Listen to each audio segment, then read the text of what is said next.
Hello, welcome to News Now on TV360. I am Fidelia Aguncha. President Muhammadu Buhari on Thursday commissioned the Ikeja bus terminal in Lagos as part of activities for his two-day official visit to the state. The bus terminal, which is located at Ikeja, the state capital, is one out of many projects being executed by the state government to improve public transportation in the state. Our crew was on ground and now reports. It's the very first official visit of the president to Lagos since he came into office almost 3 years ago.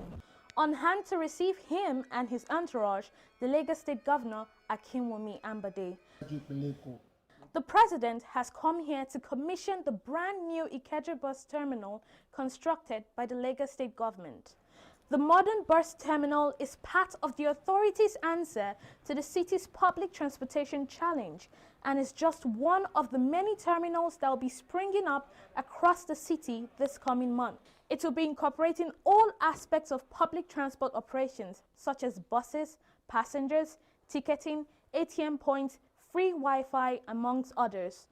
The facility, which is sitting on a 10,000 square landmass, is estimated to process about 200,000 passengers daily across 23 destinations. I acknowledge the vision of Lagos State Government for rebuilding the railway transportation system. I commend Lagos State for also developing rail infrastructure to cater for movement of its growing population. The federal government plan for roads, especially to the ports and other transport infrastructure, will be strictly adhered to. I rest committed to all the progressive congresses to order the development of Nigeria and further stabilize the economy, create an enabling environment for job creation, tackle security, and return Nigeria to respectability. Appreciating the president for his time and assistance in making the Lagos bus reform project a success, Governor Ambade promised his administration will not rest on its oars until Lagos and Nigeria attains its development vision.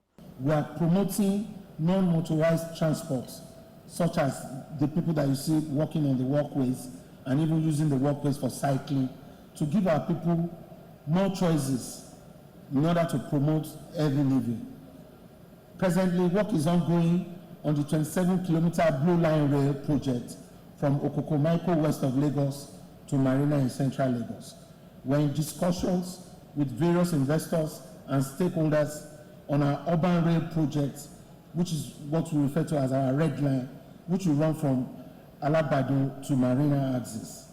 Mr. President, the success of a highly populated, cosmopolitan smart city state like Lagos is strongly dependent on the efficiency of its transportation system. We are committed to a functional, efficient, and integrated transport system which will support our population and facilitate our commerce. We will continually work till we achieve this objective. And we will always count on your usual support, sir. With 820 buses expected to be brought in the first phase of the Lagos public transport reform by the end of the year and over 300 bus stops being constructed at the moment, the bus reform project could finally be the answer to the traffic congestion problem of Lagos State. After the commissioning of the Ikeja bus terminal, President Muhammadu Buhari attended a colloquium organized to mark the birthday of the national leader of the All Progressives Congress, Bola Tinubu. In his address at the event, President Buhari again reiterated his government's commitment to ensuring Nigeria remains one indivisible country. He said the goal of his administration is to bring together every section of the nation and every Nigerian of all ethnic groups in a mutually beneficial, productive, socio-economic, and political relationship. The president also assured his commitment to ensuring the security of lives and property of all Nigerians. Still on security matters now, the Nigerian army says its troops have arrested 3 Boko Haram terrorists in Ngurore, Adamawa State, northeast of the country. The Army, in a statement signed by its spokesperson, Brigadier General Texas Chukwu, said the suspects were arrested based on a tip-off from members of the public. The military spokesperson said one of the suspects has confessed to participating in Boko Haram operations at Isa Wudula and Blakule in Bama local government area of Borno State. Chukwu commended the patriotic members of Civilian Vigilante Force, that is JTF, for their resilience and continued cooperation with the troops. The spokesman also reminded repentant Boko Haram fighters that the window of opportunity to embrace the federal government amnesty program is still open for them to surrender and lay down their weapons. To Zamfara State now, the police in the northwestern state have confirmed 3 persons were killed in a fresh attack by suspected bandits. The Zamfara police spokesperson, Mohammed Shehu, who confirmed the incident, also told newsmen that the police have deployed armed personnel to the affected Rungumawa village in Sanfe local government area of the state. Shehu urged residents to come forward with valid information which could lead to the arrest of the suspect. He also assured that normalcy had returned to the affected village and urged residents to continue with their daily activities. The Abuja State Police Command has warned that the grace period given by the Inspector General of Police Ibrahim Idris for voluntary submission of prohibited arms has expired. The Commissioner of Police Abuja Command, Sadiq Bello, gave the warning when the force paraded 40 suspected car thieves, fraudsters, and phone snatchers. He warned that the command will start a map-up exercise to rid Abuja of illegal firearms. Other notable achievements of the command in the period under review include the arrest of 2 handbag/phone snatchers, 1 vandalizer of a manhole covers, 3 batteries, and 11 one-chance robbers with 3 of their operational vehicles. In compliance with IGP's directive, I would like to seize this opportunity and inform residents of the FCT about the activity/operation of the command's enforcement team for the mop-up, seizure, and the recovery of illegal and prohibited firearms and ammunition from unauthorized persons. So far, the task force has recovered a total number of 78 guns and 222 live cartridges that were voluntarily submitted. Most of the firearms were voluntarily surrendered to the command headquarters following robust media campaigns and meetings with stakeholders in the 5 police area commands within the FCT. Police operatives on stop and search arrested 3 armed robbery suspects that were in a taxi. 2 locally made pistols were recovered from them. The 3 suspects, Tasso Moga, Usama Tijani, and Samuel Ezra, were arrested on their way to Wuse for a robbery operation. The revelation by these suspects led to the arrest of Musa Mohammed Sani and Abdul Qadir Mukhtar as the receivers. Exhibits recovered include 2 locally made pistols, 3 live cartridges, and 1 7.65 mm live ammunition. 1 Mohammed Chado was arrested at Bafate village in Niger State, where he was hiding after he sold a Toyota Camry 2000 model that was given to him for washing. He escaped with it and sold it for 450,000 naira and used the money to marry a wife. The stolen car has been recovered as well.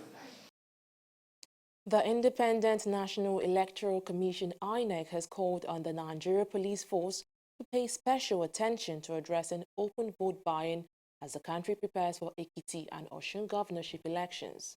INEC Chairman Mahmoud Yakubu made the call when he received the Inspector General of Police, Ibrahim Idris, who paid him a courtesy visit at INEC headquarters on Wednesday in Abuja.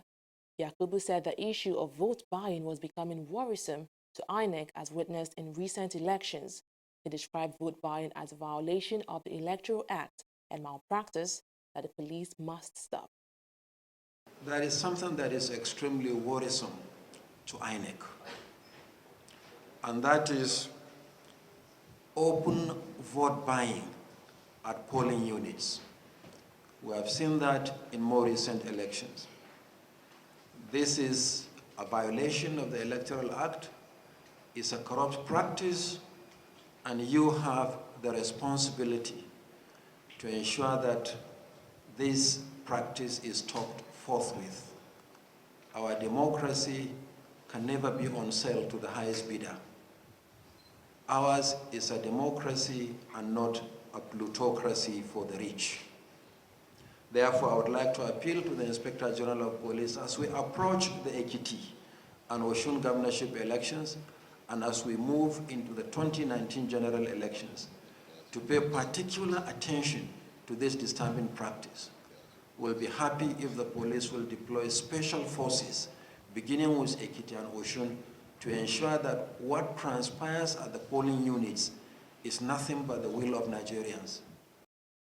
Of course, I want all of us to be aware that from July and September this year, we are going to conduct some elections in Osun and Ekiti State. And these two elections this year is going to be a continuous exercise until next year, when in 2019 we are going to conduct the national election. So then I want to inform everybody that because of this continuous consultation and synergy with INEC, you are going to see our faces more at the headquarters. There are efforts obviously to synergize to ensure that we have a peaceful elections in the coming months in Nigeria. The National Emergency Management Agency, NEMA, has revealed that a total of 611 Nigerians voluntarily returned from Libya in the month of March. The Southwest Zonal Coordinator of NEMA, Yakubu Suleiman, made a disclosure while receiving a new set of 166 returnees who arrived from the volatile North African country. Suleiman noted that the Nigerians were assisted back to the country by the International Organization for Migration, IOM, and the European Union. He said the federal government, some state governments, and the IOM had set up various schemes to rehabilitate and reintegrate the returnees back into the society. The Federal Executive Council has approved 20.845 billion naira for the reconstruction of Ikorodu-Shagamu Road in Lagos State. The Minister of Information and Culture, Lai Mohammed, who announced the approval on behalf of the Minister of Power, Works and Housing, Babatunde Fashola, who was absent at the briefing, said the reconstruction would reduce accidents on the road as well as loss of lives. He said the reconstruction would reduce travel time and operating costs for both commuters and transporters, adding that the development will also enhance the movement of both petroleum and agricultural products. Massimi, the strategic NNPC depot is along that line. The Honorable Minister of Power, Works and Housing want me to please publicly put on record that he appreciates the support he received, in particular from Senator Ashafa of Lagos State, in ensuring that budgetary provision for this particular road was included in the 2018 budget. Thank you very much. Can we now please be off record now? Meanwhile, the Senate has rejected a $350 million loan request by the Kaduna State government following a stiff opposition by the 3 senators from Kaduna State. Shehu Sani, chairman of the Committee on Local and Foreign Debt, had earlier presented a report for consideration. Sani, who represents Kaduna Central, said if the request is granted, Kaduna's debt stock will rise to $582.1 million. On his part, Suleiman Muhuni, senator representing Kaduna North, said the application of the loan was a misplaced priority.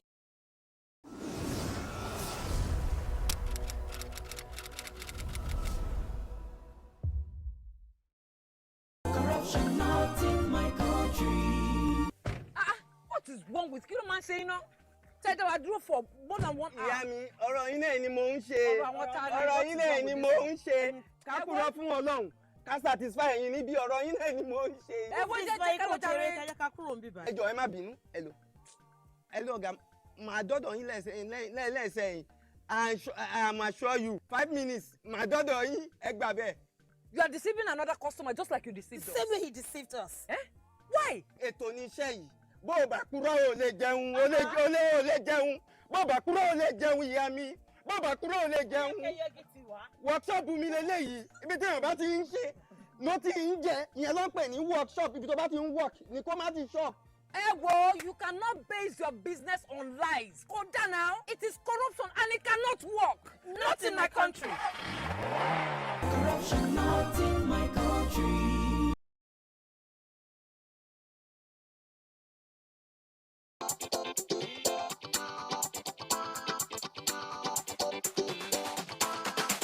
$100,000 people to get only 10 people to register to vote, 10 new voters.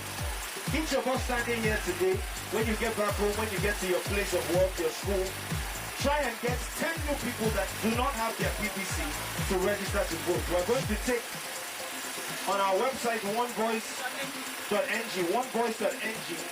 Please go there, give us the information. If you get 10 people to vote, then you're amongst us.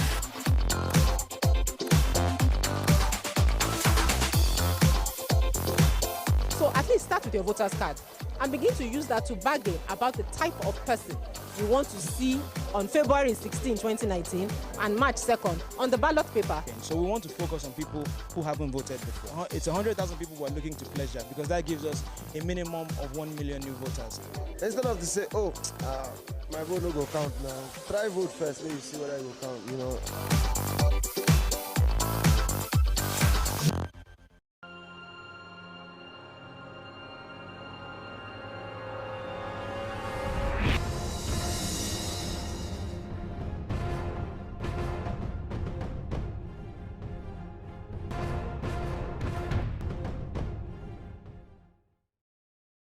Glad to have you back.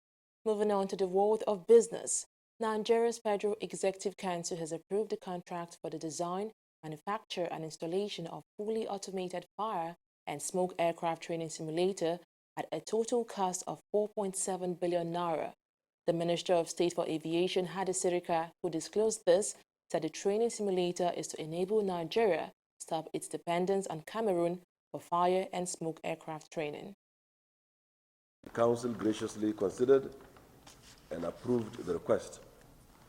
This firefighting equipment is extremely very important because when we came into government in 2015, I found myself approving several hundreds of thousands of dollars for our firefighters to go into Cameroon and get trained or get their proficiency training to come back and serve.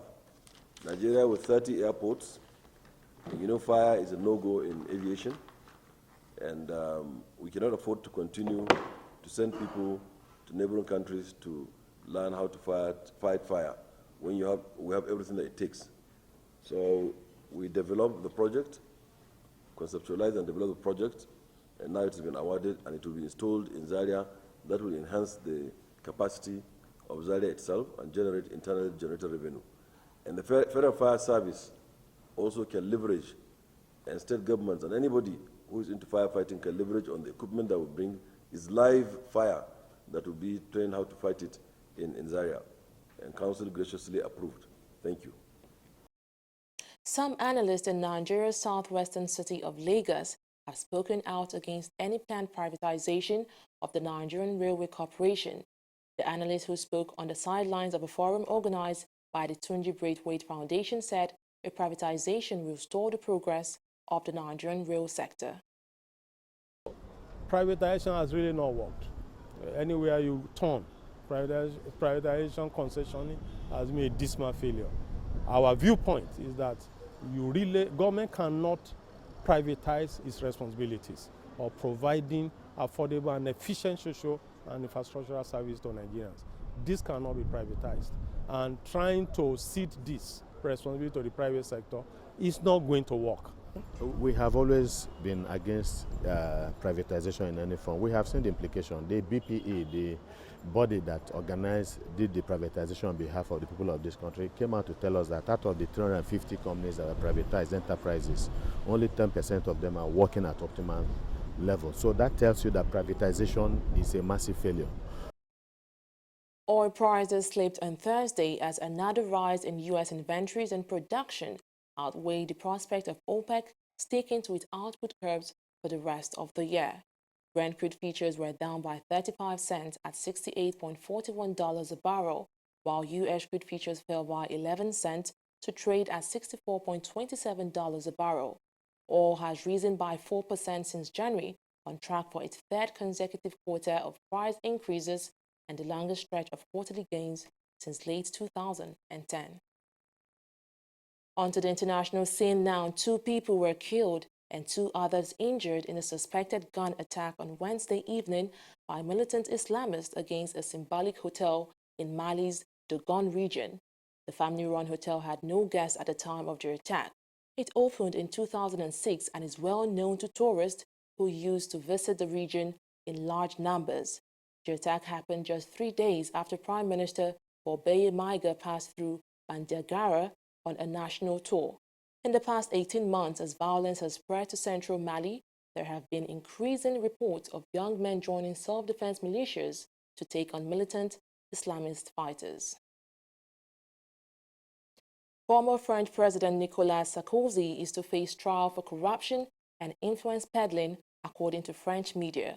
The case centers around wiretaped phone calls in 2014, in which Sarkozy allegedly sought to influence judges who were looking into suspected illegal financing of his campaign. The judge Gilbert Azibert and Sarkozy's lawyer are also expected to stand trial. They have, however, denied any wrongdoing in the case. Moving on to sports now, Super Eagles coach Gernot Rohr has reacted to the performance of Arsenal star Alex Iwobi in Nigeria's 2-0 loss to Serbia at the Hive Stadium on Tuesday night. Rohr said Iwobi played individually, particularly in the second half of the game. The German tactician said that the 21-year-old wanted to make a show, adding that the Super Eagles prefer to play as a unit. Nigeria's next match is against Congo in May. FIFA has confirmed it is looking into reports France players were allegedly subjected to racist chanting in Russia. Manchester United midfielder Paul Pogba and Barcelona forward Ousmane Dembele were among those said to be targeted by monkey noises during a friendly against the World Cup host in St. Petersburg on Tuesday. Pogba and Dembele are yet to comment on any racist chanting in the 3-1 win for the champ side, but FIFA confirmed it's gathering evidence. AC Milan are set to reward head coach Gennaro Gattuso with a new contract ahead of their derby clash with Inter on April 4th. Gattuso has overseen an upturn in fortunes at the Serie A club since taking over from Vincenzo Montella in a caretaker capacity last November. The club's former youth team coach has guided Milan into the Europa League places and hopes of qualifying for the Champions League thanks to a run of 8 wins in 10 unbeaten games. Well, that's it on News Now. Many thanks for watching. I am Fidelia Agoncha.